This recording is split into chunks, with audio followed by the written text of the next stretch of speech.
Sir थोड़ा सामने। हमारे डॉक्टर प्रज्ञा रावत को मंच पर आमंत्रित करती हूँ। मंच पर आमंत्रित करना चाहूँगी डॉक्टर गीता अग्रवाल मैम। निर्णायक मंडली से श्री श्यामलाल राही जी के विभिन्न शिक्षक गणों का भी मैं मैच लगाकर स्वागत करना चाहती हूँ हमारे महाविद्यालय परिवार की ओर से। इस हेतु मैं डॉक्टर प्रीति सिंह हिंदी विभाग, डॉक्टर अनिया गर्ल्स इंटर कॉलेज से हमारे मध्य पधारी डॉक्टर आकांक्षा रस्तोगी को आमंत्रित करती हूँ। दोस्तों नमस्कार, मैं जयप्रकाश राजपूत और आप देख रहे हैं गंभीर न्यूज। जिस समय मैं महाविद्यालय साहूराम स्वरूप के अंदर खड़ा हुआ हूँ। कैसी मनमोहक प्रदर्शनी लगी हुई है, आप मेरे कैमरे की नज़र से देख रहे हैं।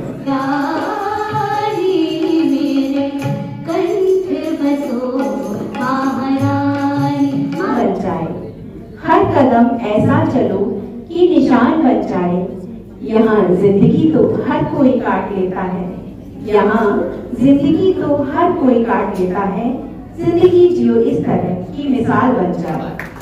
ऐसी ही मिसाल में हमारे आदरणीय श्री उमेश गौतम जी, आपने बरेली के विकास को एक नवीन ऊंचाई पर पहुंचाया है, जिसके परिणाम स्वरूप स्मार्ट सिटी रैंकिंग में बरेली 2022 में 7वें स्थान पर पहुंच चुका है। आपके विकास कार्यों में स्वच्छता, सड़क निर्माण, पार्कों की सुंदरता, सीसीटीवी रोड, सड़क चौड़ीकरण, चौराहों का सौंदर्यीकरण, यातायात नियमों का पालन, अतिक्रमण हटाना, सीवर सर्विस, पानी की पाइपलाइन, सड़क के बीचों बीच चौड़े डिवाइडर, 3 नए ओवरब्रिज और न जाने ऐसे कितने ही कार्य जिसने बरेली को सही अर्थों में एक स्मार्ट सिटी बनाया है। इस हेतु मैं आपको बहुत बहुत धन्यवाद देती हूँ। हमारे मध्य ऑलराउंड उनका टैलेंट रहता है। बधाई आपको। हो सकता है आज के विनर भी।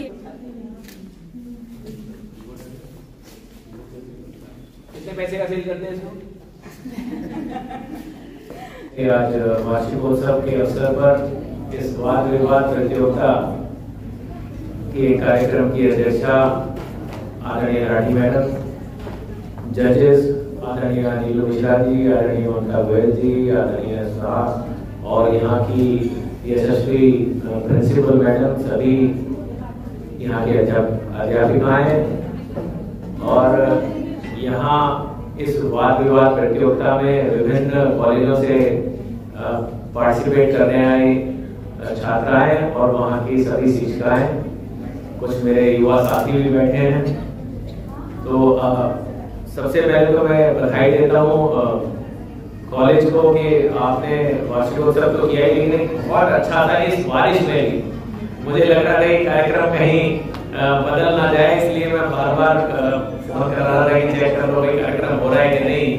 लेकिन वो कहते हैं ना, अच्छे काम होते हैं तो बारिश भी होती है, तो ऐसा लगता है कि भगवान का भी आशीर्वाद मिल रहा है। तो इस वार्षिकोत्सव पे भगवान का भी आशीर्वाद इस कॉलेज से रहा है। कब उसको नीचे जाना है, कब आपको अपनी बात को वजनदारी से कहना है, और साथ में आपके एक्शन भी हो रहे हैं कि नहीं हो रहे हैं। क्योंकि हम अपनी बात के हैं और उसमें हाथ हमने पीछे ही बांध रखे हैं, हाथ हमारे हिल नहीं रहे, हमारी आंखें एक टक बस एक ही को देखे जा रही हैं, वो भी नहीं हिल रहे, फेस पर कोई एक्सप्रेशन नहीं आ रहा है। तो जजेस भी सोच लेते हैं ये तो बेकार है, चाहे आपकी बात कितनी भी दमदार हो। तो प्रतियोगी वही जीतता है वर्बल और नॉन वर्बल दोनों में अव्वल होता है, क्योंकि इससे फर्क नहीं पड़ता कि आप विषय के पक्ष में जाएं या विपक्ष में जाएं। तो मेरा सभी लोगों से जो प्रतिभागी हैं उनसे ये कहना है कि अपनी बात को दमदारी से रखिए, अपनी बात को दमदारी से रखिए, निश्चित रूप से आपको सफलता मिलेगी। मेरा अपना मानना है कि इंटरनेट पे जो बहुत सारी चीजें हैं वो पता नहीं सच भी है कि झूठ है। क्योंकि अगर आपने सब्सक्राइब कर रखी है कोई डिक्शनरी या कोई बुक की लाइब्रेरी, तो हो सकता है वहां पे सिर्फ किताबें जो है वो आपको अच्छी मिल जाए। लेकिन अगर किताब पढ़ने के शौकीन से बात करेंगे तो वो कहेगा जो मजा किताबों में है वो मोबाइल में कहां। तो किताबों का अपना अलग मजा है, लेकिन इंटरनेट, हाँ, उसने हमारी सुविधाएं बहुत बढ़ाई हैं कि बहुत सारी किताबें शायद हम नहीं खरीद सकते, वो सस्ते में हमें इंटरनेट पे अवेलेबल हैं। तो कुछ पक्ष और विपक्ष दोनों ही चीजें हैं। मैं तो पक्ष और विपक्ष दोनों के साथ हूँ, बस उसके साथ ज्यादा हूँ जो अपनी बात को मजबूती से रख पाए और आज इस वाद विवाद प्रतियोगिता में पहला, दूसरा या तीसरा स्थान प्राप्त करे। लेकिन जितने भी प्रतिभागी हैं, मैं उन सबको बधाई देना चाहता हूँ, क्योंकि वाद विवाद प्रतियोगिता में हिस्सा लेना ही अपने आप में एक बड़ी बात है। हर आदमी की हिम्मत नहीं है, हर आदमी की हिम्मत नहीं स्टेज पे खड़ा होकर बोलते। मुझे याद है, मैंने देखे तो वो जब माइक हाथ में मिल जाता है तो सामने नजर आता है। और ये पोडियम पता है क्यों होता है? हाँ, क्योंकि पैर कमाते हुए दिखाई ना दे, इसलिए ये पोडियम होता है। तो ऐसे ऐसे भी लोग मैंने देखे, वो पूरा शरीर कीर्तन कर रहा होता है। तो ये वाद विवाद प्रतियोगिताएं, इस तरह की प्रतियोगिताओं में जब हमें कभी पार्टिसिपेट करने का मौका मिले तो हमें जरूर करना चाहिए, क्योंकि ये हमें कॉन्फिडेंस देता है, ये हमें हिम्मत देता है कि हम अपनी बात को कहीं भी किसी स्थान पर रख सकते हैं। ये वो हमें हिम्मत प्रदान करता है जिसकी आने वाले भविष्य में हमें जरूरत भी पड़ने वाली है। कभी हमें मौका मिले तो मैं तो सभी स्टूडेंट से कहना चाहता हूं कि जब कभी मौका मिले, ऐसे मौकों को छोड़िए मत। कंपटीशन होना चाहिए। कंपटीशन इस बात का नहीं होना चाहिए कि सब मैडम की पसंद के बच्चे 4 हैं बस वही आएंगे। कंपटीशन ये होना चाहिए कि एक क्लास में अगर 40 बच्चे हैं तो 40 के 40 तैयार हैं इस बात के बाद। आज ये कंपटीशन का दौर है, तो इस कंपटीशन के दौर में अपने आप को आगे बढ़ाइए, अपने आप को समाज में अपने आप को दिखाइए कि हम अपने घर की तरक्की में सहयोगी बनने वाले हैं, बोझ बनने वाले नहीं। तो ये जरूर है कि बरेली में खुदाई हुई, लाइटें लगने के लिए भी खुदाई हुई, पानी की पाइप पड़ने के लिए भी खुदाई हुई, सीवर लाइन पड़ने के लिए भी खुदाई हुई, लेकिन अब हम अपनी आंखों से जब चमकता बरेली और बदलता बरेली देख रहे हैं तो गर्व भी हम महसूस कर रहे हैं कि हम बरेली के रहने वाले हैं। ये गर्व भी हमें होता है कि हम बरेली के रहने वाले हैं। और ये कॉलेज आप चला रहे हैं, प्रिंसिपल साहिबा और शिक्षिका तो जानती होंगी कि गवर्नमेंट से कुछ भी लेना आसान नहीं होता, कुछ भी कराना आसान नहीं होता साहब। एक कमरा बनाना आसान नहीं होता, कमरे में एक कुर्सी लगाना भी आसान नहीं होता। और ऐसे में इस बरेली की सूरत 5 साल में इतनी बदल देना, मुझसे बहुत सारे लोग कह रहे थे कि साहब बहुत सारे लोग हैं, बहुत सारे लोग चाहते हैं। तो एक पूर्व मेयर का बयान आया, मुझे हंसी आ गई उनके बयान पर।